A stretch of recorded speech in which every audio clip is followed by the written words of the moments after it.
Era in media. You can go online, shop for anything. You can comparison shop. So many more goods and services are available to you online than ever were before. Same thing on media. Think of content as just another product. And it's really all made possible because of the smartphone. But modern media going forward is going to be highly personalized. They're going to get any of the content they want on demand, whenever they want it, on whatever device they want it. When you vote, do you vote your heart or your wallet? Oh, I think we all vote our wallet, probably to a great extent, and I don't think I'm any different. But I think that, at the end of the day, what's good for your wallet is also what's good for the country. Plus, if you could offer one piece of advice to content creators, what would it be? Take risks. Take risks. Take risks. Push the envelope. All next on Larry King Now.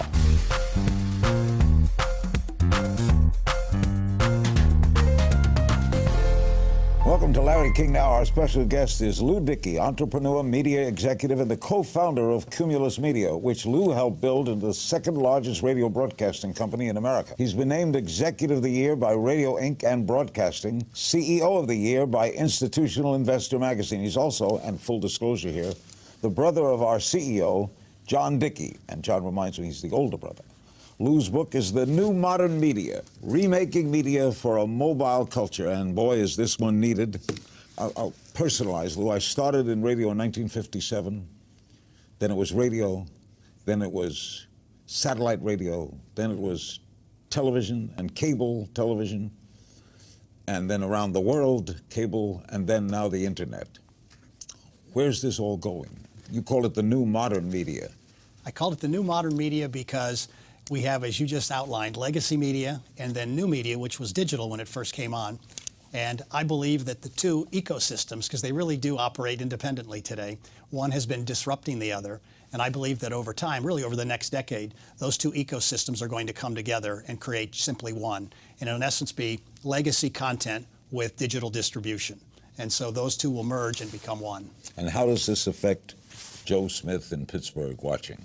Well, Joe Smith in Pittsburgh is going to be the beneficiary of this. And so one of the key things that's going to help really consumers today is they're going to have a great deal more choice. There's a great parallel with retail and media and secondarily with financial services. But on retail, think about how much choice you have today to go online and shop. So I talk about the 4 C's in the book, but you really do. You're connected, you have convenience, and you have choice and cost. And so those in retail, you can go online, shop for anything. You can comparison shop. So many more goods and services are available to you online than ever were before. Same thing on media. Think of content as just another product. And now all content, in essence, has been disaggregated from bundles. So where you used to have an album, Apple started this in the early days, you now have individual songs. Where you used to have a newspaper full of stories or a magazine full of stories, you now have individual stories. And you can have those brought to you on demand on your smartphone. Curated is the fancy word they all use, but in essence tailored to exactly what your tastes are. All this created by technology, right? All by technology, absolutely. And so it's going to be more content and cheaper for the consumers. You created an acronym to describe the new modern media called PRISM: Personalization, Responsive, Interactive, Subscription, Multi-Platform. Mm-hmm. All of this is now in place? It is all in place. And so in essence, those were the key tenets or the trends that I in my research that I looked at that were happening to the media business. As I say, there's a great parallel in retail as well that were happening in the media business. And so modern media going forward, and it's really all made possible because of the smartphone, but modern media going forward is going to be highly personalized because your content is on demand. You are in control now as the consumer. So back to Joe Smith in Pittsburgh, they're going to get any of the content they want on demand, whenever they want it, on whatever device they want it. And it's all distribution is moving to IP, Internet Protocol. So now because it's all distributed that way, radio, TV, and newspaper are audio, video, text, and images. It's all just another screen. And so I just had a little girl, and we were talking about this the other day. As my daughter grows up, she won't know legacy media in terms of a medium focus. It's all just going to be a screen, and it's all content. And so it's all going to be delivered to her on any device, could even be a wearable device. Wherever she is, whatever she wants, she'll get that content. So why my boys don't read newspapers is they don't have to, right? They don't have to. If Robert Sarnoff can be called the most important person in broadcasting history, and Ted Turner certainly the most important in cable, mm-hmm. Is any person responsible for this? Is Steve Jobs the guy? Steve Jobs is the guy. That little thing. You have to say that Would it have been created without him? Who knows, or who knows how long it would have taken. It certainly wouldn't have come on a BlackBerry. And so by creating that device, in essence, the smartphone device, and it was really what preceded the smartphone was iTunes and the iPod. And so in essence, he was creating on-demand media and disaggregating the bundles. How important in all of this is Netflix, Amazon, Hulu? Larry, they're very important because those are what's called OTT, or over the top. That's what the acronym stands for. And that means that it goes over the top of a traditional cable system. So everybody has broadband into their home. This video content is distributed over that broadband, not the cable connection. So that's what Hulu and Netflix and Amazon Prime is doing. So it's an alternate distribution channel, if you will, into the home or now onto the smartphone. Is there something beyond them? You know, it's a good question. I don't think there is. It's all, you know, IP mobile distribution is where it's all going, and I think that will, you know, I think that's going to be the standard going forward. Isn't somebody sitting somewhere in a garage thinking of something else? Oh, I'm sure they are, but it'll take a while for this is a very seminal change. It'll take a while for this to play out. We'll talk about Cumulus in the next segment, but are you working on a new media company? I am, yes. What can you tell us? Well, I'm in essence, the point of doing this was to go back in and say, where is everything going? I sort of view it as halftime in my career. I've been at this for 20 years, and you know, knock on wood, I've got another 20 in me. And so I'm looking at this saying, how do I want to refocus my energies here over the next 20 years, and what do I want to build? And that's why I say I'd like to build a modern media business. That's what I'll be focused on. Our guest is media mogul Lew Dickey. The book is The New Modern Media. Coming up, we'll talk about Lew's journey to build Cumulus into the second largest radio company in the country and his lessons in leadership. Stay with us. The book is The New Modern Media. The guest is Lew Dickey. You got famous in radio, but you had a golf scholarship to Stanford? I have 4 letters there. It was a great opportunity. Pretty good school. It was a lot of fun. I enjoyed it very much. I like to compete. Why didn't you go on with it? I actually broke my foot going into my senior year. Playing golf? It wasn't playing golf. It was actually playing football. So I broke my foot going into, so they redshirted me, and I came back for a 5th year. And after taking a year off when I'd been focused on competitive athletics for 10 years, it was nice to be on campus and do other things, and realized I had curiosity. And at that stage, I went back and did a master's in English and wrote a screenplay and just got interested in business. And that's when I decided I wanted to start in media. My son also was a golfer at the University of Miami, and like him, are you crazy about the Ryder Cup? Wasn't that fun? Our guys did but what I like is they cheer and yell. Why can't they do that at every golf match? I think that's probably one of the things they need to get more millennials interested in the sport. It's exciting. It was exciting. They did a great job. Your father was the radio executive, right? Yes, he was. And what did he do? My father was he was in film and television and then in radio, and he worked for Store Broadcasting was the last large company he worked for, and then went out on his own and bought some radio stations and television stations and built that up. So I grew up around the business, knew it very well. All right, how did Cumulus come? Cumulus sounds like it was a division of a few companies. Well, Cumulus came about back in 1996. I had a research company called Stratford Research, and I was doing market research for radio and TV stations. And I met a fellow that had some stations in the Caribbean, and they were not doing well. And he called, and I had worked with another family that owned a newspaper in Nassau, and we had turned their business around, and they had built a very nice business out of it. And so he said, I heard about this work. Can you help me on these others? So we went down to Trinidad and to look at those businesses. And on the flight back, the Telco Act had passed a few months ago in 1996. And that deregulated, in essence, broadcasting. So I told him that had happened and that I was starting to raise money. I wanted to go out and raise money to build a company to take advantage of the Telco Act. And he said, well, I don't know anything about radio, but I know how to raise some money, and why don't we put something together and do it? It was one of those conversations on a flight, oftentimes doesn't turn into anything, and this one did. And we built that business up and took it public in '98 and started with no radio stations, raised about $80 million from some state pension funds, and built it up over, the last 19 years. How many stations they own? 465 in 90 cities, and Westwood One radio network. And so it took 150 acquisitions to build it over the years. It owns Westwood One? Yes, it does. Mm-hmm. How did you name it Cumulus? Well, it was my partner's wife actually came up with the name, and it was Latin to accumulate. And so we started with no radio stations, and that seemed like a very appropriate, for a roll-up, if you will, appropriate name. What's the position of radio today? I talk about it in the book. It's a double-edged sword. Radio, unlike most media, still controls its distribution. I talked about all distribution going IP. radio is still principally an in-car medium. And there's 260 million cars, and they all have radios in them. And so it still controls that distribution. So that's a positive. The negative is it's ad supported. It's 100% ad support. There's no subscription service to radio. Except Sirius XM, which is a wonderful business. But because that, broadcast radio is suffering because the value of an ad impression is declining. And as we know, all markets are supply and demand. And because of digital, with the phone now, there's a surfeit, an overabundance of supply of ad units, ad impressions. And they're also smart ad impressions. So more supply than there is demand. And so the value of all advertising is going down, and radio is 100% supported by advertising. So it's a challenged model. What happens when we're driverless cars and you can then put a television in the car and watch television while your car drives itself? Well, that's another challenge, and you're absolutely right. That at some point that's going to be here, whether it's 5 years or 10 years. It's going to start to, in 15 years, gain critical mass. Why did you leave Cumulus? Well, you stepped down. You're still with the company, right? Still with the company. I'm vice chairman of the board, and after I was CEO for 16 years, and someone told me that's 4 presidential terms. That's a long time to be in the chair. So I think this was the right move for me at this time, and I hope the company can prosper. Do you miss it? I miss the competition. I'll just leave it at that. I miss the competition day to day. That act you talk about, which allows people to own 20 radio, 30 radio, 40 radio stations, isn't that a little bit in some markets, the inmates are running the asylum? In other words, you could own 10 stations in a market. When I grew up in radio, that was abhorrent to me.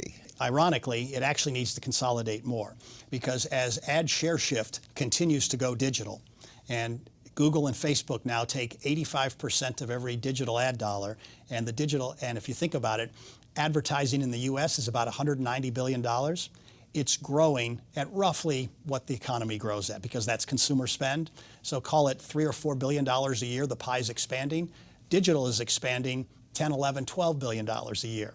So that means non-digital advertising is going backwards $10 billion a year. So that's causing the problem. We're discussing the economy and the candidate who's best for business. After the break, our guest is Lew Dickey. The book is The New Modern Media. We'll be right back. We're back with Lew Dickey, the book, The New Modern Media. What's your opinion on the state of the economy right now? Economy's growing very slowly, and so as you know, it's been a tepid recovery coming out, and I think we've got a lot of negative forces globally hurting in terms of expansion and exports, and you've got a tough situation in terms of business investments. Why is the stock market healthy? Back to supply and demand. There's few other places to put money today other than the stock market. And so with negative rates around the world, something like 15 trillion in negative rate instruments out there, it's the only place to put money. So I think it's probably a bit dangerous right now. The savings account in a bank is gone, right? It's worthless. It's the same as, in some cases, if you're in Germany, it's actually better to put it under your mattress than it is to put it in the bank, because they'll give you 99 cents for every dollar you put in. What do you make of Mr. Trump and tax returns? Now, you're in business. Why can the rich get away with things? The tenet in the tax code is if you have a loss, that you're able to, in essence, use that loss to offset future gains.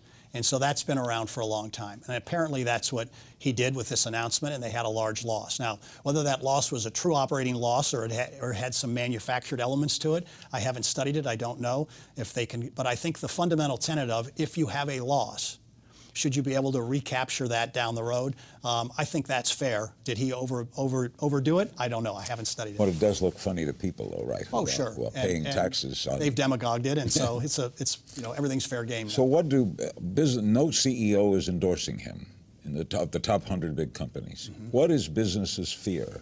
I think that it is probably impolitic at this stage to get on the Trump train, and I think that's why you're seeing Wall Street supporting Hillary. Wall Street supporting Hillary, because and also she's constant. The anti-trade rhetoric, I think, is also most of the top 100 companies all have big export businesses, and I think they fear that Trump will be detrimental, more of a protectionist or isolationist to trade, and that's probably why. So they both have negatives. I'm not going to ask you who you vote for, but when you vote, do you vote your heart or your wallet? Oh, I think we all vote our wallet, probably to a great extent, and I don't think I'm any different. But I think that, at the end of the day, what's good for your wallet is also what's good for the country. So I don't think it's an isolated issue. I think what's good for, what was the line? The business of America is business. And so I think that's where people should be focused. So I will not ask you, but do you face a dilemma? Well, it's an indictment of the system that I think everybody has said this is a hold your nose election. So I think that's really an indictment of the system in terms of, and part of that is the electorate's fault. When such a small percentage of people turn out for primaries, you're going to get candidates that are sort of fringe candidates. You get what you pay for. You get what you pay for. We'll play a little game of If You Only Knew. What's the best piece of advice you ever got? The best piece of advice I ever got was, you want to be on the edge, but never the bleeding edge. Being too early is far worse than being, too late. Business person you trade places with for a day? Elon Musk. Non-business person you trade places with for a day? Barack Obama. Best money you've ever earned? Oh, I've only always earned it the hard way. So I think just good hard work and stay focused. You get up in the morning? I get up in the morning. All-time favorite golfer? Jack Nicklaus. Something you wish you were better at? Golf. Biggest risk you've taken? Biggest risk I've taken, I think, was to, in essence, start Cumulus and build the business. Where do you do your best thinking? In the shower. Do you have a mantra in business or in life? Well, my mentor in life was my father, who I think imbued me with a great deal of common sense and values. And so I'll never replace that. Are there ever times you wished you'd have been a professional golfer? I think I enjoyed it for the time I was in it, and I think it was a great deal of fun and very competitive, but I'm interested by a lot of things in life, so I think it was time to move on, and I'm very fascinated by the business world, and so no regrets there. So you don't have, I should have done that? No regrets there. Lew will answer some social media questions in our final segment, the book, The New Modern Media. We'll be right back. The book, The New Modern Media, the guest, Lew Dickey. Terrific book. Couple of viewer questions and then some of our own. Gina Russo via our blog. What's the best way to fire somebody? Generally, those conversations, if it's proper, those conversations should be no surprise to either side. And so, if you're having good ongoing dialogue with your team, it becomes clear that things aren't working. And so, if you're doing your job, those should never be out of the blue or surprise conversations. Is that George Clooney movie, Up in the Air, where they send people out to fire people? They come in to fire. Andrew Smith on our blog. How important is employee happiness to a company's success? Well, employee happiness is important, but I would caveat that by saying, it's obvious that of course it's important, but I think one thing that to keep in mind is business, like life or sports, you can't always do what you want to do. Sometimes you have to do what needs to be done.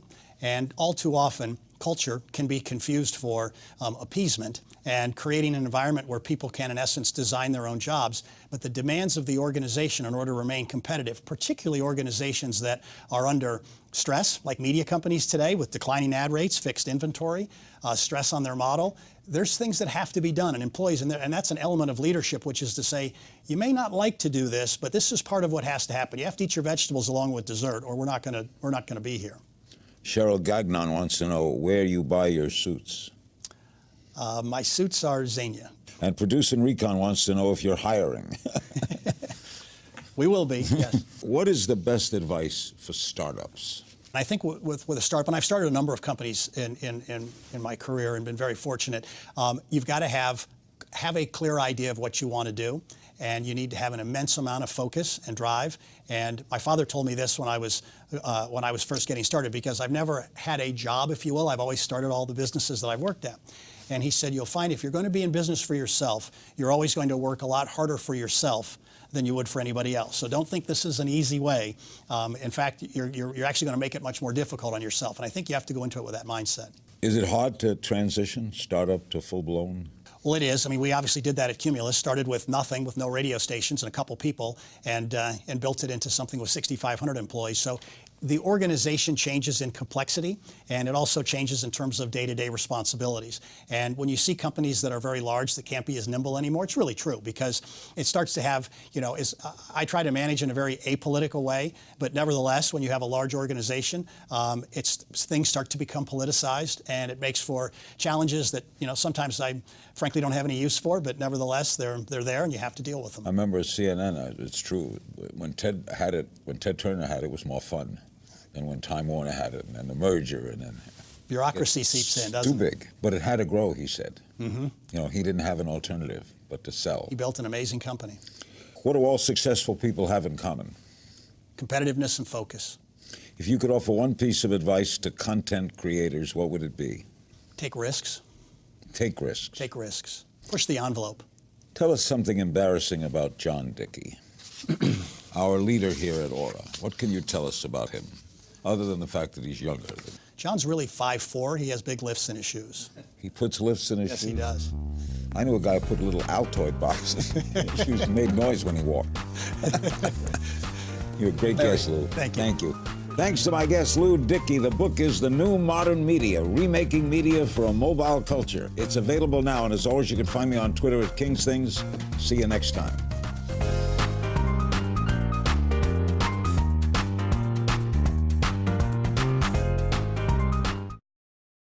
On Larry King Now, business mogul Lew Dickey's lessons for a new era in media. You can go online, shop for anything. You can comparison shop. So many more goods and services are available to you online than ever were before. Same thing on media. Think of content as just another product. And it's really all made possible because of the smartphone. But modern media going forward is going to be highly personalized. They're going to get any of the content they want on demand, whenever they want it, on whatever device they want it. When you vote, do you vote your heart or your wallet? Oh, I think we all vote our wallet, probably to a great extent, and I don't think I'm any different. But I think that, at the end of the day, what's good for your wallet is also what's good for the country. Plus, if you could offer one piece of advice to content creators, what would it be? Take risks.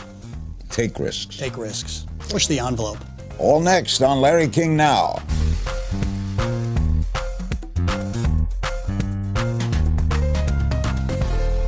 Welcome to Larry King Now. Our special guest is Lew Dickey, entrepreneur, media executive, and the co-founder of Cumulus Media, which Lew helped build into the second largest radio broadcasting company in America. He's been named Executive of the Year by Radio Inc. and Broadcasting, CEO of the Year by Institutional Investor magazine. He's also, and full disclosure here, the brother of our CEO, John Dickey. And John reminds me he's the older brother. Lew's book is The New Modern Media, Remaking Media for a Mobile Culture. And boy, is this one needed. I'll personalize, Lew. I started in radio in 1957. Then it was radio.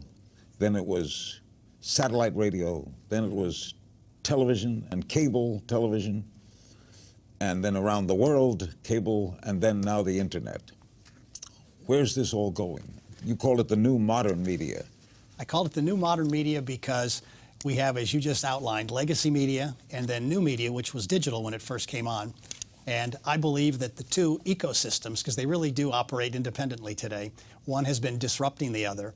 And I believe that over time, really over the next decade, those two ecosystems are going to come together and create simply one. And in essence, be legacy content with digital distribution. And so those two will merge and become one. And how does this affect Joe Smith in Pittsburgh watching? Well, Joe Smith in Pittsburgh is going to be the beneficiary of this. And so one of the key things that's going to help really consumers today is they're going to have a great deal more choice. There's a great parallel with retail and media and secondarily with financial services. But on retail, think about how much choice you have today to go online and shop. So I talk about the 4 C's in the book, but you really do. You're connected, you have convenience, and you have choice and cost. And so those in retail, you can go online, shop for anything. You can comparison shop. So many more goods